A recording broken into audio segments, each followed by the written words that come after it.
جو ہمارے افغانستان میں تعلیم کے کارکن ہیں، جو ایکٹیوسٹ ہیں، ان سے پچھلے مہینے جتنی بھی بات ہوئی ہے، ان کا یہی کہنا ہے کہ وہ تھوڑے سے پر امید تھے کہ اس بار طالبان کا جو نیریٹو ہے تعلیم کے حوالے سے، عورتوں کے حقوق کے حوالے سے، وہ بہت ہی مثبت ہے، اور وہ امید کر رہے تھے کہ کچھ تبدیلی آئی ہوگی جو پچھلی ان کی حکومت تھی اس سے.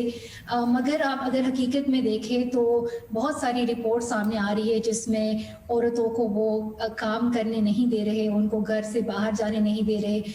میری خود ایک جرنلسٹ سے بات ہوئی تھی کہ ان کو جب بھی وہ آفس جاتی تھی کام کے لیے تو ان کو واپس بھیجا جاتا تھا، اور ایک ہمیشہ ہی ایک بہانہ استعمال ہوتا ہے کہ ہم آپ کو تبھی کام کرنے دیں گے جب آپ کے لیے یہ محفوظ ہوگا، کہ جب آپ سیف ہوں گے کہ آپ کام کرنے جائیں، جب آپ محفوظ ہوں گے کہ آپ اسکول جائیں. تو یہ اگر ہر دفعہ یہ ایک بہانہ استعمال کیا جائے گا تو ہو سکتا ہے کہ وہ وقت آ ہی نہ جائے کہ ایک عورت اور ایک لڑکی کو کام کرنے کے لیے یا اسکول کرنے کے لیے اجازت دی جائے. تو یہی خدشہ ہوتا ہے ہمیشہ کہ کب وہ وقت آئے گا کہ لڑکیاں اسکول جا پائے گی حفاظت سے، اور عورتیں جو ہے وہ کام پر جا پائے گی.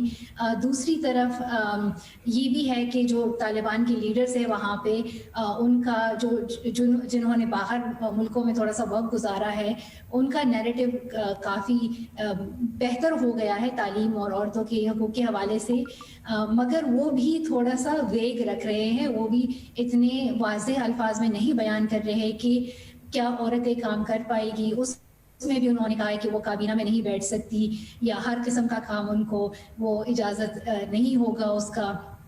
اور کہہ رہے ہیں کہ وہ شریعت کے مطابق ہوگا، لیکن ابھی تک وہ ایک ہی صفحے پر نہیں آئے کہ ان کا شریعت کیا کہتا ہے ابھی تک تعلیم کے حوالے سے، کام کے حوالے سے. تو ابھی بہت مشکل ہے کہنا کہ ہمیں پازیٹیو ہونا چاہیے فیوچر کے بارے میں یا نہیں. مگر جب آپ دیکھتے ہیں کہ افغانستان کی خواتین سڑکوں پر آئی ہے، وہ بینرز اٹھا رہی ہے، وہ اپنے حق کے لیے آواز اٹھا رہی ہے، تو باقی افغانستان میں کس کی حکومت آتی ہے کس کی نہیں، یہ تو افغانستان کے لوگوں کا فیصلہ ہے. اس میں ہم نہیں فیصلہ کریں گے، یہ ہمارا ووٹ نہیں ہے، ہمارے کام نہیں ہے. لیکن ہم انسانی حقوق کے لیے ضرور کھڑے ہوں گے، کیونکہ یہ ایک یونیورسل چیز ہے، جہاں پر بھی ہو اس کے لیے اپنی آواز اٹھانا بہت ضروری ہے. اور اس کے لیے ہم ان افغان ہیومن رائٹس ایکٹیوسٹ کے ساتھ کھڑے ہیں جو اپنے حق کے لیے آواز اٹھا رہی ہے. میں تو جمہوریت کی حامی ہوں، تو میرے لیے یہ بہت ضروری ہے کہ جہاں پر بھی، جس ملک میں بھی، جس کی بھی حکومت بنے، وہ لوگوں کی ووٹ کے مطابق ہو. تو جمہوریت جس پہ ہم سب اگری کرتے ہیں، تو اس کو الگ کر کے، اس کے علاوہ یہ بہت ضروری ہے کہ جب بھی کوئی حکومت بنے، کوئی کابینہ بنے، تو اس میں سارے لوگوں کی ریپرزنٹیشن ہو، ان کی نمائندگی ہو، خواتین ہو، اقلیتیں ہو. تو یہ بہت ضروری ہوتا ہے، کیونکہ وہاں پر بہت اہم فیصلے ہوتے ہیں، خواتین کے حوالے سے فیصلے ہوتے ہیں. پریگننسی ہو گئی، ابورشن ہو گئے، باقی ساری چیزیں ہو گئی، تعلیم ہو گیا، ایکسیسیبلٹی ہو گئی، برابر کے حقوق ہو گئے. تو اگر ان لوگوں کی آوازیں ادھر نہیں ہیں تو ایسے فیصلے نہیں بنتے جو کہ ان کے حق میں جاتے ہیں. تو اس لیے بہت ضروری ہے کہ خواتین وہاں پر ہو اور وہ کابینہ میں ہو، ان کی آواز ادھر تک پہنچ سکے. اس سے ہی ملک کی بہتری آتی ہے.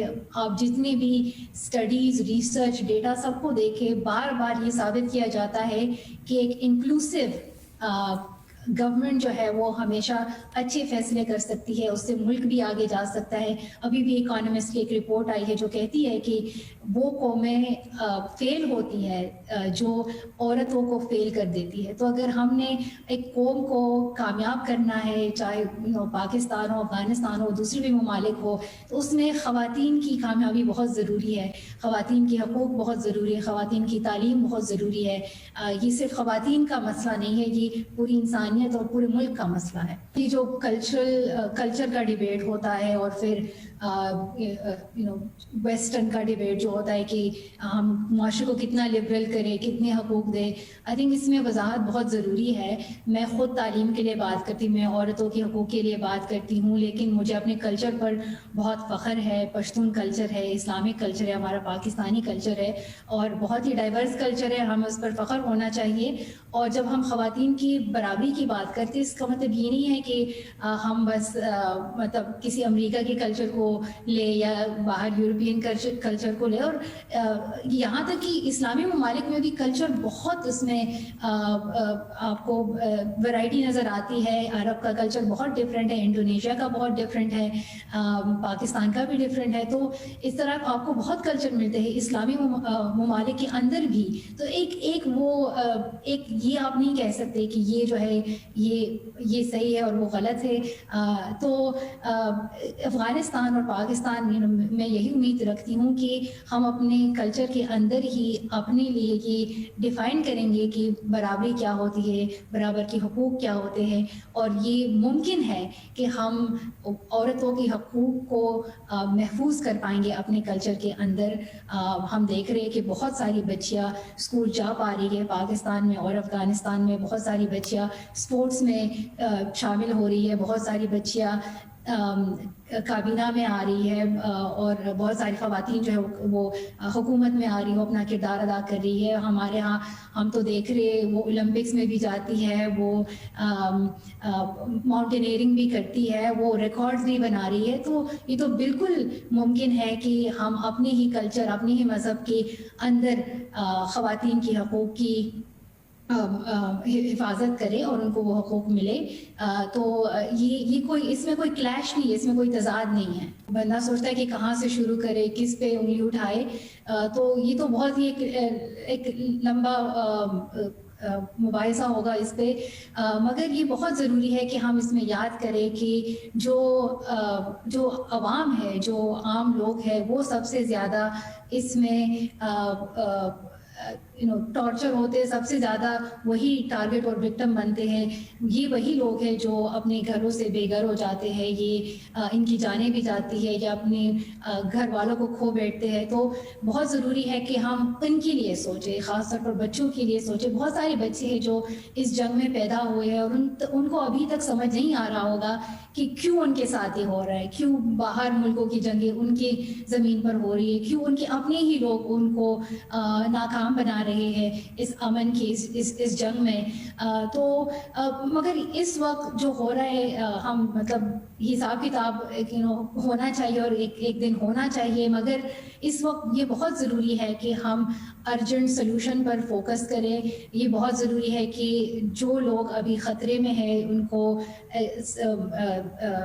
سیفٹی کی ضرورت ہے, کہ ان کو جلد از جلد لوگ سیفٹی پرووائڈ کریں. باہر ملک امریکہ, یو کے, کینیڈا ہو گئے, مگر اس کے ساتھ جو ہمسایہ ممالک ہے, ایران, پاکستان کا بھی بہت بڑا کردار ہے. اور پاکستان نے دکھایا ہے کہ انہوں نے بہت سارے لوگوں کو حفاظت دی ہے, ان کو فلائٹس وغیرہ کی فراہمی کی ہے. تو یہ بہت ضروری ہے, اور پاکستان کا اس میں بہت اہم کردار ہے. دوسری طرف ہیومینیٹیرین ایڈ کی بھی بہت ضرورت ہے, کیونکہ اگر آپ ممالک تو اپنی ان کی پولیٹیکل انٹرسٹ ہوتے ہیں, مگر جو عوام ہوتی ہیں وہ سب سے زیادہ سفر کرتی ہے. تو اس وقت فوڈ کی ایکسیسیبلٹی, لوگ اپنے بینک میں پیسے بھی نہیں ایکسیس کر سکتے, بہت سارے لوگوں کی جابس چلی گئی ہے. تو اس وقت ہیومینیٹیرین ایڈ بہت ضروری ہے, کیونکہ ہم یہ ایک انسانیت کی بات ہے اور اس کو ہم اگنور نہیں کر سکتے. ان کا اس جنگ سے کوئی واسطہ نہیں ہے, تو ان کی سپورٹ بہت ضروری ہے. اس کے ساتھ ساتھ یہ بہت ضروری ہے کہ جو ہمسائے ممالک ہیں وہ بھی اپنے بارڈرز کھولے, اور جو لوگ خطرے میں ہیں ان کو حفاظت دیں. اور جو بچے اس وقت اس جنگ کی وجہ سے وہ بے گھر ہو رہے ہیں, یا وہ سیف نہیں محسوس کر رہے اور وہ چاہتے کہ کسی اور جگہ موو کرے, تو ان کی تعلیم بہت ضروری ہے. تو پاکستان نے تو بہت سالوں سے افغان مہاجرین کو خوش آمدید کہا ہے, اور ان کو